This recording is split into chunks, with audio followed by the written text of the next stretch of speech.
You know, when you first start mentoring somebody, when you start into a mentoring relationship, it can feel kind of robotic and mechanical at first. And we're talking about tools that you can use, a framework that you can use, and initially that can seem kind of superficial.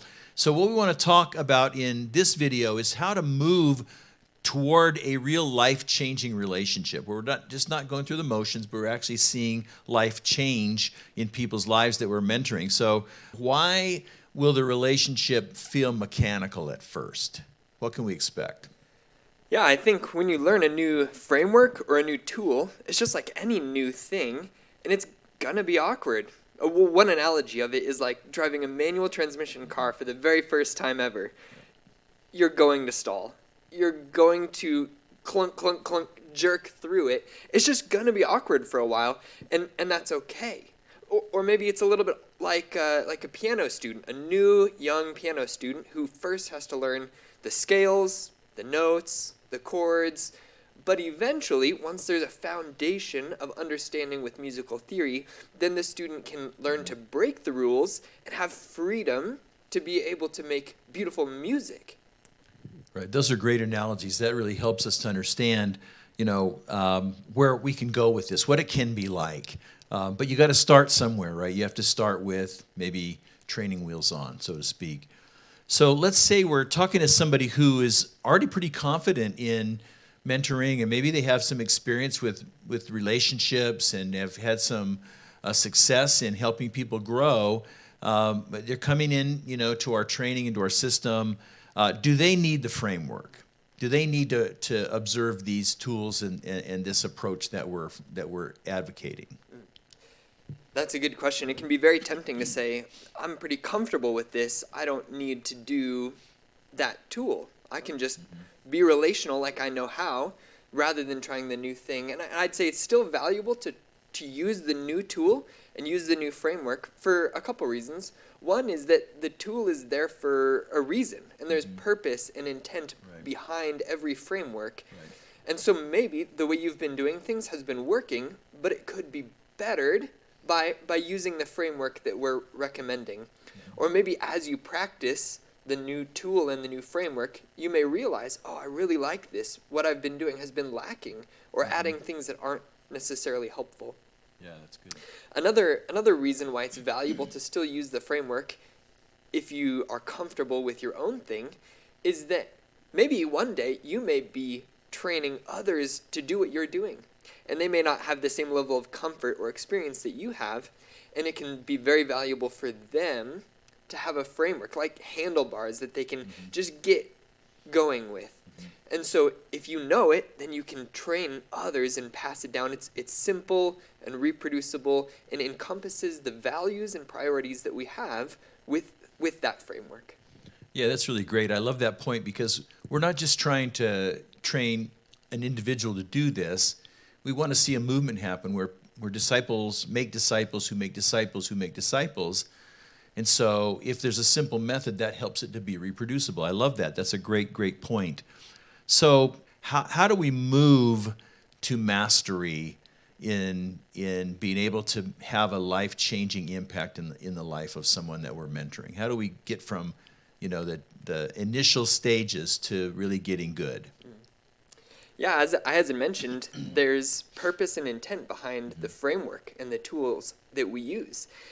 And it would be wise to understand what those are. For example, with the 3/3 meeting plan, each part is there on purpose.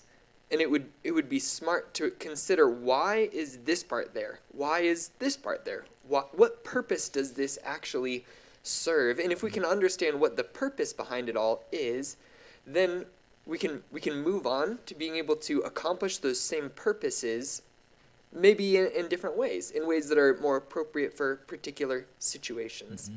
Yeah, that totally makes sense. So for me, it's like I think of cooking as an analogy. I have to follow the recipe down to the detail. But I know people, I have friends who cook, they don't need the recipe anymore.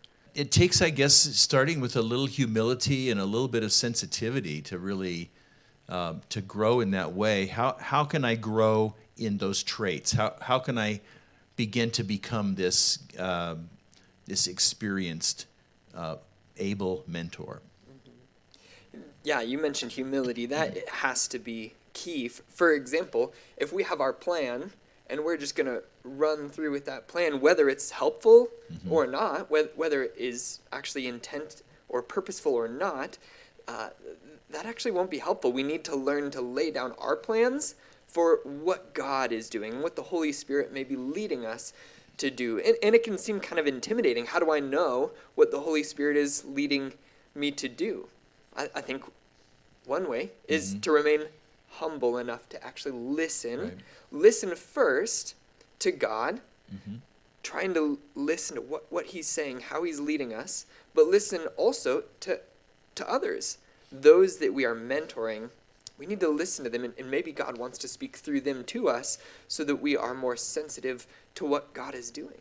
Yeah, that makes a lot of sense, and that's actually a really foundational biblical principle, isn't it? Share with us a little bit about where we find that in Scripture. Yes, there are a couple Bible verses I'd love to share. One is out of the Proverbs. We can really understand a lot about wisdom from the Proverbs, and this one specifically talks about what a fool is like. So in Proverbs 18, verse 2, it says that a fool takes no pleasure in understanding, but only in expressing his opinion. And I find myself falling into that trap foolishly quite frequently. I'm more interested in sharing with others what I think than I am in hearing what they think. And that fosters a lot of humility to listen to others and be more interested in understanding them than in telling them how you feel and what your opinion is. Right. Another Bible verse is out of James, James chapter 1, verse 19. He writes, "Let every person be quick to hear, slow to speak, and slow to anger." We ought to first be eager to listen and to understand. And if we get to share our opinion, that's great, but maybe not. First, our priority has to be to listen. Yeah, that's really helpful. Of course, we're talking about it's a relationship. So I have to know what God is saying to me about that person through that person. But so what else would you want? Any last parting thoughts, I guess, for us as we wrap up this topic on how to really mentor for true life change? What's the last thing you want to share with us? Yeah, maybe two things, if I may. One is just to see the relationship rightly, what it is that you're actually doing. If I think of the mentoring relationship as me just trying to mechanically correct someone's thoughts or their beliefs, that's going to be reflected, and real life change probably won't happen. There may be some intellectual change, but that's not really what I'm going for. So understand that in mentoring, we're going on a walk with someone through life, and if you see it that way, it'll help you understand how you can pursue real life change. One other thing is to simply pray for it. I know that God wants our lives to be changed, transformed. You as a mentor, he wants your life to be changed even through this. So just pray in accordance with God's will that he would change you and change the person you're mentoring. Just ask him to do it, and I believe he will. He will, for sure. That's great. Thank you, Daniel. Hopefully this is helpful to you as you explore mentoring, you grow in this. You can see how God could really use you in the life of someone else. Thanks for watching today.